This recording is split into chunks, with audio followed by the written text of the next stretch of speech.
అందుకే ఈ రోజు మేము వచ్చిన తర్వాత ఇప్పుడు పిలిచిన టెండర్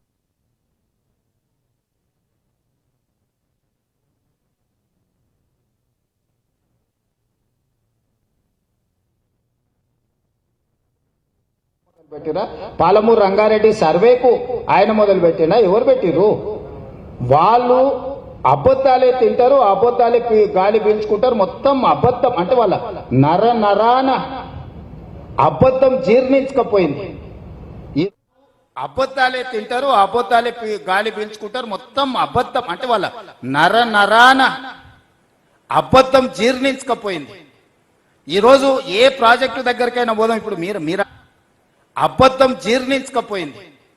ఈరోజు ఏ ప్రాజెక్టు దగ్గరికైనా పోదాం. ఇప్పుడు మీరందరూ మేధావులే కదా, మేమంతా మామూలు వాళ్ళం, కానీ మీరు జర్నలిస్టులు మేధావులే కదా. ఈచ్ ప్రాజెక్ట్ ఏదో ఒక ప్రాజెక్టు యూ నేమ్ ఇట్, మీరు ఒక ప్రాజెక్టు పేరు చెప్పండి. దాన్ని పుట్టినప్పటి నుంచి ఈ రోజు వరకు ఏముందో దాని మీద చర్చ చేద్దాం. ఇప్పుడు వాళ్ళు తోసింది మాట్లాడతారు. వాళ్ళు మాట్లాడిన ప్రతి అబద్ధాన్ని మీరు నమ్మితే మీ మీద జాలి పడడం తప్ప నేను చెప్పగలిగిందే లేదు. ఒక్క ప్రాజెక్టు పేరు చెప్పు, వాళ్ళు మొదలుపెట్టింది కానీ వాళ్ళు పూర్తి చేసింది కానీ. పాలమూరు రంగారెడ్డి కూడా కాంగ్రెస్ ఉన్నప్పుడే కదా ఇచ్చింది, ఉమ్మడి స్టేట్లోనే కదా. 2013లో చిన్నారెడ్డి గారు, టీకేఆర్ గారు, మల్లు రవి గారు, విఠలరావు గారు అసెంబ్లీలోనే చెప్పిన కదా జాతకం అంతా. సో మొట్టమొదటి దాంట్లో మీద మొదలు పెట్టిందే విఠలరావు గారు. సీఎం గారు, ఇప్పుడు గత కాంగ్రెస్ పాలనలో 50-60 సంవత్సరాల పాలనలో అసలు ఏనాడు ఒక ప్రాజెక్టు చేపట్టని కాంగ్రెస్ పార్టీ బీఆర్ఎస్ హయాంలోనే అసలు కేసీఆర్ అంటేనే నీళ్లు అంటేనే కేసీఆర్, ఈ 10 ఏళ్లలోనే అనేక ప్రాజెక్టులు చేపట్టాం. కాంగ్రెస్ పార్టీ కేవలం డైవర్షన్ పాలిటిక్స్ చేస్తుంది, అప్పుల విషయంలో కానీ ఈ ప్రాజెక్టు నిర్మాణాల విషయంలో కానీ చెప్తుంది.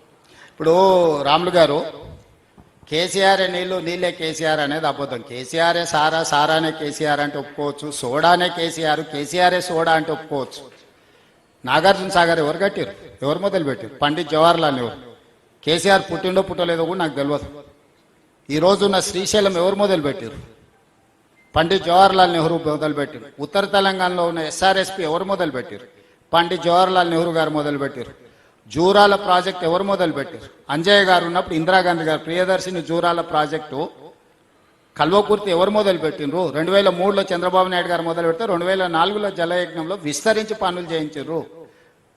కోయిల్ సాగర్ కానీ ఏ ప్రాజెక్ట్ అయినా తీసుకో, కొత్తగా కేసీఆర్ మొదలు పెట్టిందే లేదు. ప్రాణైతే చెవెళ్ళు ఎవరు మొదలు పెట్టినరు? పేరు మార్చి, ఊరు మార్చి, అంచనాలు మార్చి దోపిడీ చెయ్యడమే కేసీఆర్కు తెలుసు. కేసీఆర్ సొంతంగా ఆలోచన చేసి మొదలుపెట్టిన ప్రాజెక్టు మొత్తం తెలంగాణ రాష్ట్రంలో లేదు. నేను సూటిగా సవాల్ విసురుతున్నా, అసెంబ్లీలోనే చర్చ చేద్దాము. కాళేశ్వరం విషయంలో దేశంలోనే చరిత్రలో అనేక సంస్థలు పొగిడాయి. కాళేశ్వరరావు అని చెప్పి గవర్నర్ కూడా పొగిడారు. అవును, కరెక్ట్. పార్టీ అబద్ధాలు చెప్తుందని చెప్పి ఇప్పుడు అదే చెప్తున్నా, అదే కాళేశ్వరమే కూలేశ్వరం అయిందని కదా చెప్పేది. సార్, నోరు తెలిస్తే అబద్ధాలు చెప్పడం అనేది, అబద్ధాలే వాళ్ళ పేటెంట్ లాగా బతికింది. ఇప్పుడు ప్రజలు నిజాలు గుర్తించిండ్రు. వాళ్ళు ఏం చెప్పినా ఏం ప్రయోజనం. నేను వాళ్ళ కోసం మాట్లాడతలేదు, నేను ప్రజల కోసం చెప్తున్నా. టిఆర్ఎస్ వాళ్ళు ఏది చెప్పినా ఒక్క పైసా కూడా దానికి విలువ లేదు. టిఆర్ఎస్ అనేది గతం. సార్, కేసీఆర్ అనేట ఆయన రద్దయిపోయిన 1000 రూపాయల నోటు లాంటోడు. సో ఆ పార్టీకి కానీ ఆ నాయకులకు కానీ గతమే ఉంది, భవిష్యత్తు లేదు. వాళ్ళ గురించి మీరు ఏం పెద్దగా చింతించకండి, మనం ముందుకెళ్దాం. సార్, మహబూబ్నగర్ ఇది పాలమూరు రంగారెడ్డిలో ముఖ్యంగా గత ప్రభుత్వం విస్మరించిన లక్ష్మీదేవపల్లి రిజర్వాయర్ని టేకప్ చేస్తున్నారా?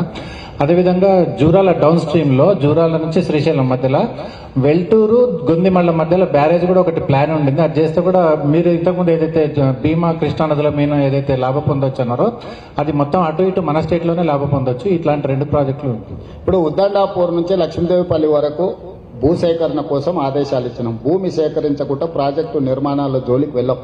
ఆల్రెడీ నిర్మాణంలో ఉన్న ప్రాజెక్టులను మాత్రం పూర్తి చేస్తాం. నిన్న సమీక్ష సమావేశంలో ఉద్దండాపూర్ నుంచి లక్ష్మీదేవిపల్లి వరకు అవసరమైన భూసేకరణకు సంబంధించి కూడా అధికారులకు ఆదేశాలు ఇచ్చినాం. మిగతా ప్రాజెక్టులను కూడా ఫీజిబిలిటీ చూస్తున్నాం.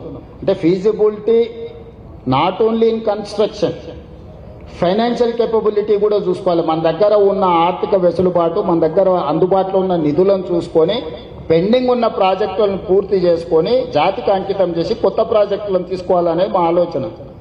అత్యవసరంగా ఉన్న వాటిని మాత్రమే కొత్త ప్రాజెక్టులను తీసుకుంటాము. గతంలో ఉన్న ప్రభుత్వం లాగా టెండర్లు పిలుచుడు, కాంట్రాక్ట్లు ఇచ్చుడు, కమిషన్లు కొల్లగొట్టుడు ఈ ప్రభుత్వంలో నిషేధం. అంటే అట్లాంటిది ఏమన్నా ఉంటే డెఫినెట్ గా మేము దాన్ని పరిశీలిస్తాము, డెఫినెట్ గా దాన్ని ఆలోచన చేస్తాం. సార్ 4,000 ఎకరాలకు నిధులు ఎంత అవసరం ఉంటున్నాయి? నిధుల కొరత ఉన్న సమస్యలో నిధుల సేకరణ ఇలా జరుగుతుంది. నిధులకు ఏమి ఇబ్బంది లేదు, అందుకే చెప్పిన ప్రభుత్వం నుంచి ఏదున్నా మొదటి ప్రాధాన్యత కింద భూసేకరణకి ఇస్తాం. ఒక్కొక్క ఊర్లో ఒక్కొక్క ఎకరాకు ఒక్కొక్క రేట్ ఉంది, దాన్ని కంప్లీట్ గా అంచనాలు చేసి దానికి అవసరమైన నిధులు ఎప్పటిలోగా భూసేకరణ జరుగుతాయి, ఎంత నిధులు అవసరం ఉంటుంది అనేది అధికారులతో నివేదిక ఇవ్వమని చెప్పినాం. నివేదిక రాగానే పూర్తి వివరాలు చెప్తాం. సార్ గత ప్రభుత్వము గత 10 ఏళ్ల పాటు దాదాపు 50,000 కోట్లు అంచనా వేసింది, 27,000 కోట్లు ఖర్చు పెట్టింది, పనులు ఎక్కడ కూడా కంప్లీట్ కాలేదు. మరి ఈ ప్రభుత్వము ఎప్పటిలోగా ఈ ప్రాజెక్ట్ ని కంప్లీట్ చేస్తుంది? మరోవైపు ఎంత అంచనాని ఇప్పటికే రేట్లు పెరిగాయని మీరు చెప్తున్నారు, అంచనా ఏమైనా పెంచే అవకాశం ఉందంటారు? అంచనాలు ఎప్పటికప్పుడు వేసుకోవాల్సిందే. ఇప్పుడు మనకు పాలమూరు రంగారెడ్డి ప్రారంభం నుంచి ఉద్దండాపూర్ వరకు ఉన్న బాటిల్ నెక్స్ అన్ని కూడా క్లియర్ చేయదలుచుకున్నాము.